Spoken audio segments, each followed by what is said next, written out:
আসসালামু আলাইকুম। আজকের ভিডিওটা শুরু করার আগে যে একটি কথা বলতে চাই, এটা মাফিয়া হাসিনার বাংলাদেশ না। মাফিয়া হাসিনার বাংলাদেশের সময় কথা বলতে অনেক চিন্তা ভাবনা করে কথা বলতে হতো। তারপরও বলে গেছি, যতটুকু সামর্থ্য ছিল বলে গেছি। বলার কারণে মামলাও খেয়েছি, জামিনও নিয়েছি, তারপর নির্যাতনের শিকারও হয়েছি, বাড়িঘর ভাঙচুর হয়েছে, নির্যাতন হয়েছি, পরিবারকে নির্যাতন করছে। সবগুলাতে মানে সবগুলো নির্যাতন হয়েছি মোটামুটি, বেশি কম। এবং আন্দোলনেও মোটামুটি যেভাবে পারছি, যতটুকু পারছি বিন্দু পরিমাণ হলো যোগ দেওয়ার চেষ্টা করছি, যার ফলশ্রুতিতে আজকের এই স্বাধীনতা। এখনো কি কথা বলতে চিন্তা করে কথা বলতে হবে? এখনো কি আমরা মত প্রকাশ করতে পারবো না? আমার মতটাকে আমি দিতে পারবো না? আমার ব্যক্তিগত একটা মত আছে, আপনার ব্যক্তিগত একটা মত থাকতে পারে, আপনারটা আপনি দেবেন। আমার ভালো লাগলে গ্রহণ করব, ভালো না লাগলে গ্রহণ করব না। এটাই হচ্ছে নিয়ম। আর একটা দেশে সবগুলো মানুষ যে ভালো হবে এমনটা কোনো কথা নেই। একটা মানুষ ভুল করতে পারে, একটা মানুষের চিন্তায় একটু হলেও ভুল হতে পারে। উনি যেটা চিন্তা করছেন সেটা থেকে একটু হলেও ওনার ভুল হতে পারে। উনি সব সময় যে সঠিক বলতেছে এবং সঠিক কনফার্ম তথ্য দিয়ে বলতেছেন, এটা আজ পর্যন্ত কেউ করতে পারবে না। অন্তত মানব জাতি কেউ করতে পারবে না, একমাত্র ফেরেশতা ছাড়া। আল্লাহ রসুল ছাড়া এই কাজ কাউকে করার অধিকার দেয় নাই, আর শুধুমাত্র ফেরেশতারা ছাড়া। সেখানে মানুষ মানুষ কিভাবে পারবে একদম নির্ভুলভাবে কাজ করতে, একদম নির্ভুলভাবে কথা বলতে? এখন মানুষ যার যার মতো করে কথা বলবে, যার মত সে দিবে। সে মতটা আমার পছন্দ না হতে পারে, সেই জন্য আমি আমার মত দেব। তাই বলে আপনারা আপনারা বিরূপ মন্তব্য করবেন, গঠনমূলক সমালোচনা করেন যে আমি কোন জায়গায় ভুল করেছি সেটা বলেন। সেটা না করে গালাগালি, তারপর বিভিন্ন ধরনের আজে বাজে কথা বলা, এগুলা ঠিক না ভাই। আপনারা এত এত মাথা তুলিয়েন না, এত ফেরস্তা পাবেন না কাউকে। আমাকে আমি আমার কথাও বলি, আমাকেও এত ফেরস্তা হওয়ার কোনো কারণ নাই। সবার মনের ভিতরে একটা স্বার্থ থাকে, সবার মনের মধ্যে একটা চিন্তা থাকে, সবার মনের মধ্যে একটা লোভ থাকে, সবার মনের মধ্যে একটা লালসা থাকে, সবার মনের মধ্যে পাওয়ার আকাঙ্ক্ষা থাকে। এগুলো আপনাদেরকে বুঝতে হবে। সবাই কোনো উদ্দেশ্য নিয়ে কাজ করে, কোনোটা উদ্দেশ্য নিয়ে কাজ করে। যেমন আমার একটাই কথা, ভারত আমাদের 1 নম্বর শত্রু। ভারত চাই না আমাদের দেশ উঠে আসুক, ভারত চায় না, ভারত সবসময় আমাদের নিচু করে রাখতে চায়।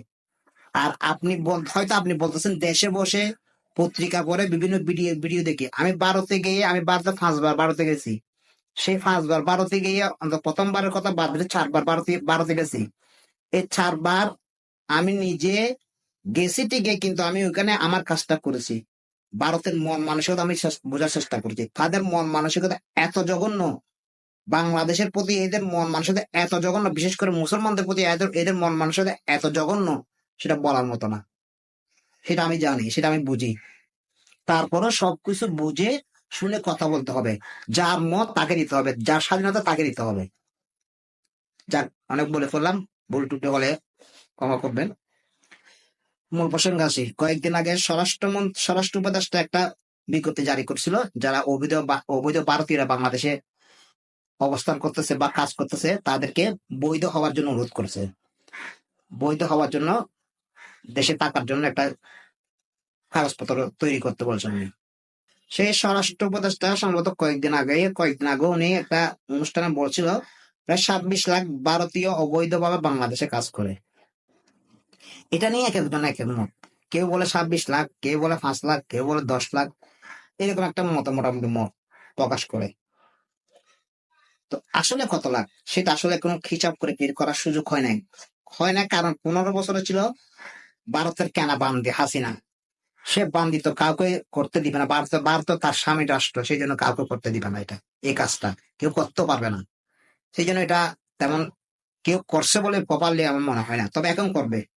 তবে একটা ধারণা করা হয়, সেই ধারণা থেকে কথা বলতেছি। সম্ভবত আজ থেকে 3-4 বছর আগে ডয়চে ভেলে একটা প্রতিবেদন প্রকাশ করছিল। সেখানে তারা বলেছিল 5 লাখ অবৈধ, 5 লাখ ভারতীয় বাংলাদেশে চাকরি করে। তারপর এরপরের সম্ভবত বছর খানেক আগে কারাদ মহিউদ্দিন জানতে অনুষ্ঠানে বর্তমান পররাষ্ট্র উপদেষ্টা তহিদ সাহেব এক সাক্ষাৎকার ছিল। সেখানে উনি বলছেন প্রায়, আমার যদি ভুল না হয়, এখনো আছে ইউটিউবে দেখতে পারেন, উনি 20-এর উপর বলছে, মোটামুটি 20 লাখের উপরে উনি বলছে যে বাংলাদেশে অবৈধভাবে ভারতীয়রা চাকরি করে। তো সবগুলো মিলিয়ে আমি উইকিপিডিয়াতে দেখলাম, সার্চ করলাম যে কতগুলা বৈধ অবৈধ চাকরি করে। সেখানে উইকিপিডিয়া রিপোর্ট অনুসারে প্রায় 5 বছর 6 বছর আগের রিপোর্টে, তাদের আপডেট রিপোর্ট না। তারা বলতেছে 5 লাখ লোক বাংলাদেশে চাকরি করে অবৈধভাবে ভারতীয়রা, তার মধ্যে 50,000, মাত্র 50,000 লোক চাকরি করে বৈধভাবে। চিন্তা করো, মাত্র 50,000, হাতে গোনা। বাদ বাকি 4.5 লাখ করে ভিজিট ভিসার নামে টুরিস্ট ভিসা এখানে আসছে। এই টুরিস্ট ভিসা দেখিয়ে দেখিয়ে নবায়ন করে করে করে করে এখানে চাকরি করতেছে। আচ্ছা, এখানে কিভাবে চাকরি করতেছে? এরা বিশেষ করে গার্মেন্টস সেক্টরে কাজ করতেছে, এরা বিভিন্ন সেক্টরে কাজ করতেছে, যেখানে বিশেষ করে ফরেনারদের নিয়ে কাজ করা হয়, সেই রকম প্রতিষ্ঠানে ভারতীয়রা কাজ করে। আবার সেই ভারতীয়রা তাদের আত্মীয় স্বজন নিয়ে আসে, অথচ সেখানে আপনার ভারতীয় দরকার একজন, সেখানে আপনি আরো আরো আরো 4 জন নিয়ে আসতেছেন, কিন্তু ওই 4 জন তো বাংলাদেশ থেকে নিতে পারতেন। ওইখানে আমাদের ঘাটতি আছে।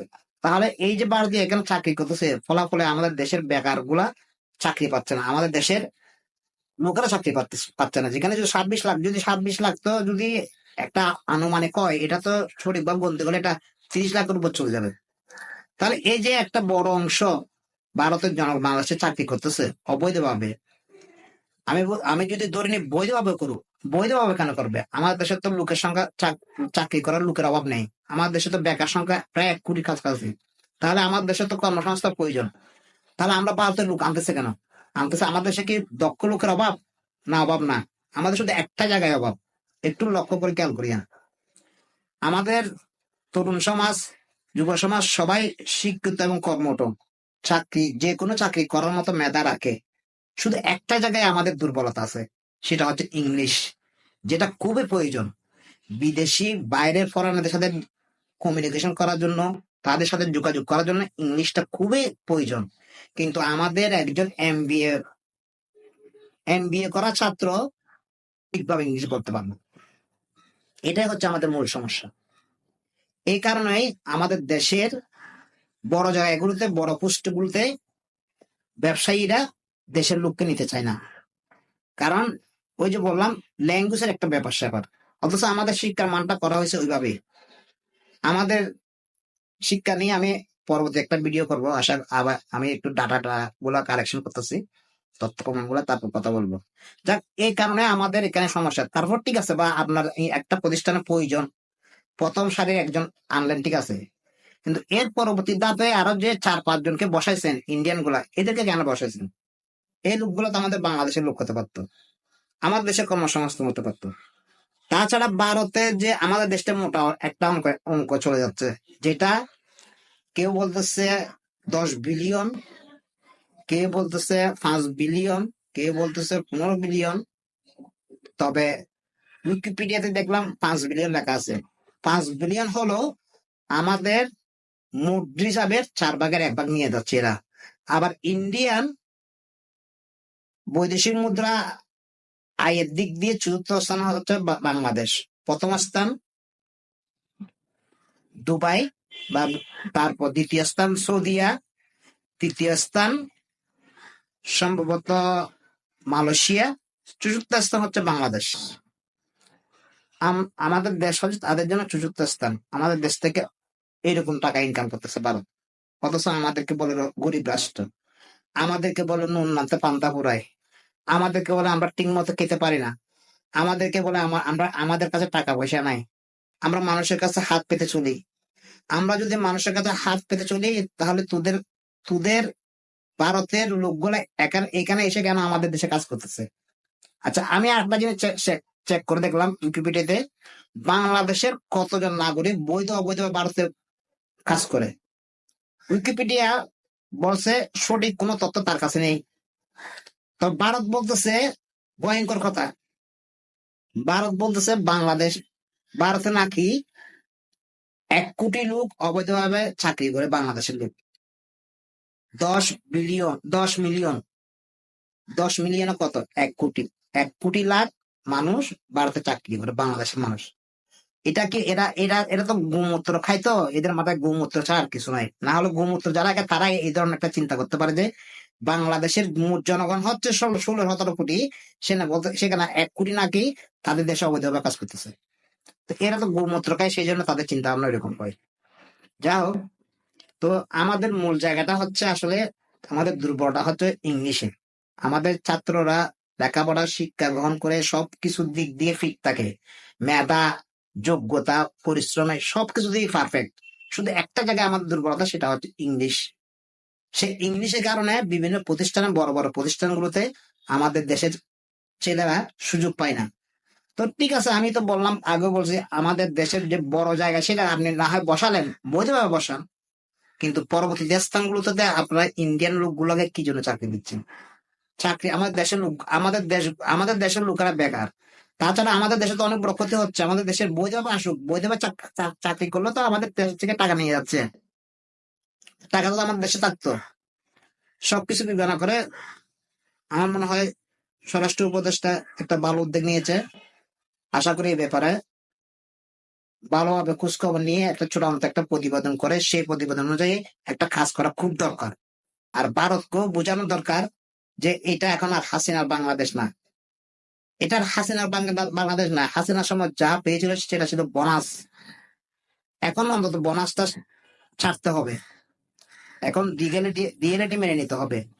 এখন বাংলাদেশকে মেনে নিতে হবে, পরিবর্তিত বাংলাদেশকে মেনে নিতে হবে, বাংলাদেশকে সম্মান করতে হবে, বাংলাদেশকে সম্মান করেই মিলেমিশে থাকতে হবে। না হলে ভারত বুঝবে বাংলাদেশ কত দানে কত চাল। সবাই ভালো থাকবেন, আজকে এ পর্যন্ত, আল্লাহ হাফেজ।